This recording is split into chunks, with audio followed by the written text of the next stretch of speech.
تخيل كده ان في واحد بيفتح سوبر ماركت في شارع معين، عدى يوم، عدى اتنين، عدى شهر، عدى شهرين، ما شاء الله ربنا كرمه، بقى عنده طوابير ناس داخله خارجه عنده في السوبر ماركت. مفيش كام شهر فجأة هوب واحد تاني دخل قدامه، قام راح فاتح نفس السوبر ماركت نفس الامكانيات، ودخل بص عليه بقى يحاربه في رزقه. انا هنا ليه بحارب؟ انا هنا ليه بسمعه؟ مش عشان ان هو بيحب السوبر ماركت ولا عنده كفاءة ان هو يدير سوبر ماركت، ولا عنده ان هو صنع مثلا في المحل اللي هيفتحه ده، ولا المطعم اللي هيفتحه ده، ولا المصنع ان هو يفتحه ده. لا، هو بس باصص لرزق غيره بس، مش اكتر. دي نقطه. النقطه التانيه، انا ما ببصش لنيات حد، ماليش دعوه بنيات حد، بس انا بكلمك من 60 70% بالمشاريع اللي بتفتح اليومين دول بيفتحوا على التقليد الاعمى. انا ما بقولكش هتقول لي برضه حته ان انا بكسب بالحلال، اكسب بالحلال زي ما انت عايز، بس ليه في عقليه دايما التقليد عندنا؟ اكسب بالحلال انا ما عنديش مشكله، بس انت ليه لما بتيجي تكسب بالحلال بتبص لرزق غيرك؟ هو رزقك نازل لك انت وحدك بس. ليه انت فاكر دايما الحته التورته ديت انت لو ما خدتش منها يبقى هي مش بتاعتك؟ لا، بتاعتك حته تانيه ربنا قسمها لك. التورته دي مش بتاعتك يبقى انت مالكش نصيب فيها. ما تزاحمش حد فيها. الناس اللي بتفتح عشان تكسر على حد، الناس اللي بتفتح عشان تلغوش على حد، الناس اللي بتفتح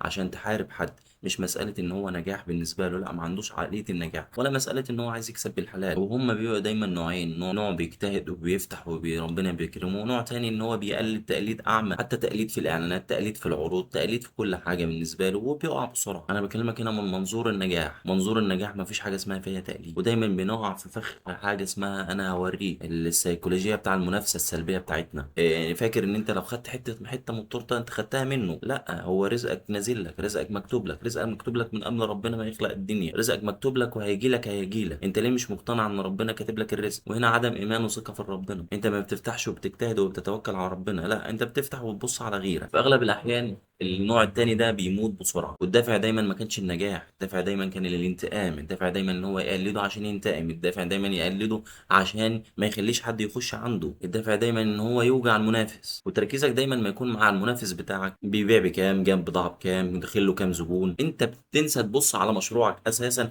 فمشروعك بيقع، كل حاجة عندك بتقع. زائد ان ما اعتقدش ان بيبقى عندك جودة اساسا. الحرب عمرها ما كانت شطارة، ولا المنافسة بالطريقة ديت عمرها ما كانت شطارة. يعني عندك مثلا واحد ينزل في تكلفة الحاجة عنده اقل من تكلفة كمان، وممكن يخسر فيها عشان يبوظ على المنافس بتاعه، وهنا الاتنين بيخسروا على حساب العميل. في الاخر السوق كله بيبوظ، والعميل بيفقد الثقة اساسا في الجودة وكل حاجة. بيخش له من ناحية تانية، بيسرق منه الشيفات، بيسرق منه الصنايعية، الموظفين الشاطرين يجيبهم عنده بحجة ان انا هعلي لك الراتب بتاعتك احسن ما انت كنت عند فلان. ومش عشان هو محتاجهم بس، لا، هو عشان ينقص من قوتك، وهو عنده دايما نقص في الحتة دي. فهو ده دايما الانسان الناقص، الانسان اللي ما عندوش فكر، الانسان اللي ما عندوش عقلية. وحرب تانية من نوعية تانية دلوقتي احنا شايفينها اليومين دول، حرب اكونتات فيك، يخش يعلق على هنا ويعلق هنا، ويخش في جروبات هنا، ويسيء للمحل ده او المطعم ده، ويسيء للمصنع ده او المحل ده، والاكل وحش والخدمة سيئة، والطبق ده وحش والطبق ده في كذا وكذا وكذا، وحرب الكترونية قذرة ملهاش اي 30 لازمة. ومين اللي بيخسر في الاخر؟ وانت هنا ليه ما بتحددش؟ يعني انت لما بتعمل يعني انا كلمتك في ثلاث حاجات بيحصلوا، انا كلمتك في ثلاث حاجات بيحصلوا، اللي هو حرق الاسعار، اللي هو بيحرق الاسعار عشان يخسر المنافس بتاعه، اللي بيسرق منه الصناعيه،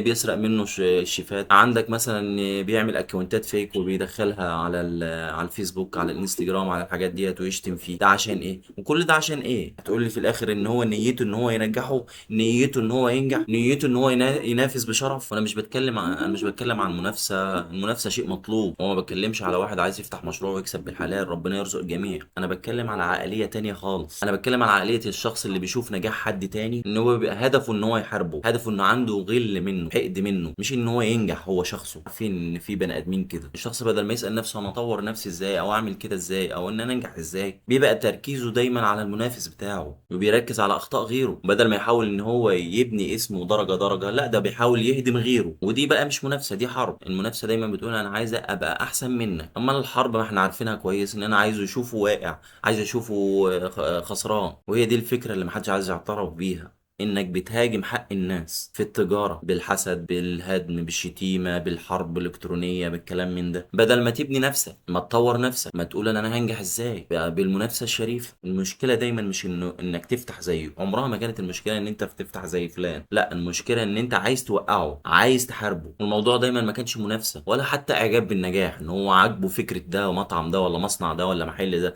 لا، هو دايما استسهال، عقلية الاستسهال. واحد بيقعد يدرس السوق وبيغامر بفلوسه وبيخاطر وبيدرس ويعمل دراسة جدوى بالشهور ويفتح وبيتوكل على الله، وبعد سنين بينجح. وواحد تاني يقول لك ليه انا هتعب نفسي، ليه ما انا افتح زي فلان، مع انه ما تعبش زي فلان، بس قال لك انا افتح زي فلان. هو عنده كام زبون، هو بيخش له كام زبون، هو بيجيب الحاجة دي بكام وبيبيعها بكام، طب ايه المشكلة لما انا اجيبها بكذا وببيعها بكذا. عقلية السهل دايما اللي انا اتكلمت فيها قبل كده، الاستسهال، وان عقلية الطبع البشري الحاجة السهلة، هدور على اقصر طريق حتى لو الطريق ده مش بتاعك. عشان كده في ناس بتقلد من المنتج، بتقلد الاسم، بتقلد الجودة، بتقلد الخامة، بس ما تعرفش تقلد الخبرة، ما تعرفش تقلد الرزق، ما تعرفش تجيب الرزق لحد عندك. رزقك بتاع ربنا وحده مش بتاع حد. فانت اجتهد وخلي في نيتك ان انت تجتهد عشان الرزق، مش ان انت تبص لغيرك. خبرته دايما اللي قضى سنين فيها وان هو بيجتهد عشان ينجح، عشان ياكل عياله لقمه حلال. هتقول لي ما انا هو التاني عايز ياكل عياله لقمه حلال. الحلال دايما ما كانش برضو مصدر في الفلوس، الحلال في النيه، الحلال في الامانه، الحلال مبني برضو دايما ان هو انك ما تخطفش مجهود غيرك. ان الحلال برضو ده حاجه المفروض تعرفها، ان انت تبني طريقك بايدك مش بافكار غيرك، مش بتستنى ان حد يمهد لك الطريق وتمشي انت. تقليد ما هوش حرام، اما تخش المنافسه تخش تزاحم غيرك. في ناس اول ما تكلمهم يقول لك يا عم انا عايز اكسب بالحلال. يا سيدي ده شيء جميل وده حاجه ربنا يبارك لك فيه، كل واحد فينا بيدور على الحلال، بس في فرق انك بتدور على الحلال وبتدور على الحلال من جيب غيرك. واحد تعب سنين وبنى اسم، وقع وقام تاني ونجح. فانت بدل ما تشوف احتياج جديد للسوق، تشوف السوق محتاج ايه جديد، لا انت بتستسهل. قرر ان انت تنسخ نفس الفكره ونفس المكان، نفس الديكور، ممكن نفس الالوان. يعني هو مش كل واحد بقى يقول لك انا عايز اكسب بالحلال ان هو كده فكريا او عقليا ان هو فعلا عايز يكسب بالحلال. يعني بدل ما تشوف هو ده، تدرس هو نجح ازاي،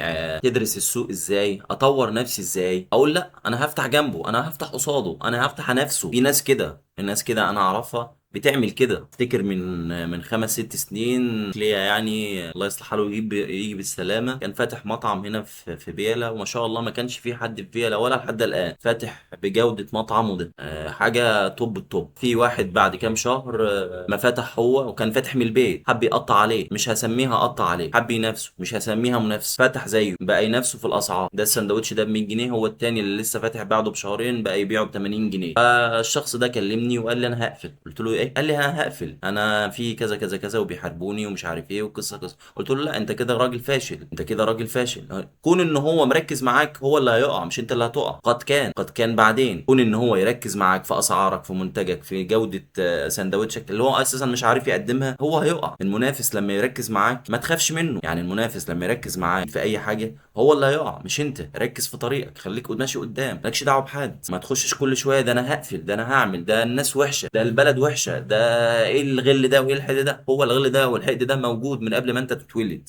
جميع التخصصات اللي في الدنيا، كون ان هو ينافسك ويفتح ويعمل زيك حاجه ما تخوفكش، ده حاجه تطلعك قدام. خليك في نفسك وركز في نفسك. وبعد شهرين ثلاثه ولا كام شهر هو المحل قفل. هنا العقليه، ما تركزش مع المنافس اللي فاتح بعدك. ده الشق التاني اللي انا اتكلم فيه. ما تركزش مع المنافس اللي فاتح بعدك، خليك ماشي على نفس المنهج اللي انت فاتح عليه. ما تخافش، رزقك بتاعك انت، رزقك مكتوب لك. الزبون لو ما دخلكش يبقى مش بتاعك. لازم تبقى عندك اقتناع وايمان بالله ان هو مش زبونك، ولو دخلك مش هيدخلك بالعافيه. المنافس اللي فاتح بعدك ده ما يخوفكش، لا ده يطلعك قدام، ده يخليك تطور من نفسك. انت اللي فتحت الاول، انت عندك دايما الخطوه والاسبقيه. طور من نفسك، ادرس كويس، شوف السوق محتاج ايه اكتر. ما تركزش معاه، اوعى تركز معاه او تركز مع غيرك، اوعى تقلد. خليه هو يركز معاك، هو مركز معاك. فهو دايما هو لما يركز معاك مش مركز مع العميل، هو مركز معاك انت. فطبيعي هيقع. حته ان الحرب والمنافسه ديت احنا بناخدها من الشق اللي هي خلاص يا انا يا انت في السوق. لا مالكش دعوه بغيرك. اي واحد بيشوف رزق التاني بتحس ان هو الرزق خده منه، لا خده من نصيبه. لا هو مش رزقك. كتير من المشاريع وقعت ليه؟ هو ناجح انا هعمل زيه. مصدره ايه؟ يقول لك انا نيتي حلال، انا عايز اكسب بالحلال. ماشي، عندك نفس الخبره، عندك نفس الجوده، عندك نفس الصبر، عندك نفس الظروف. هي مش وصفه بتتنسخ، دي رحله. وما تعرفش صاحبها بناها ازاي. يعني انت ما تعرفش اللي عنده بدل المحل ما شاء الله الله اكبر 10 دلوقتي هو بناها ازاي.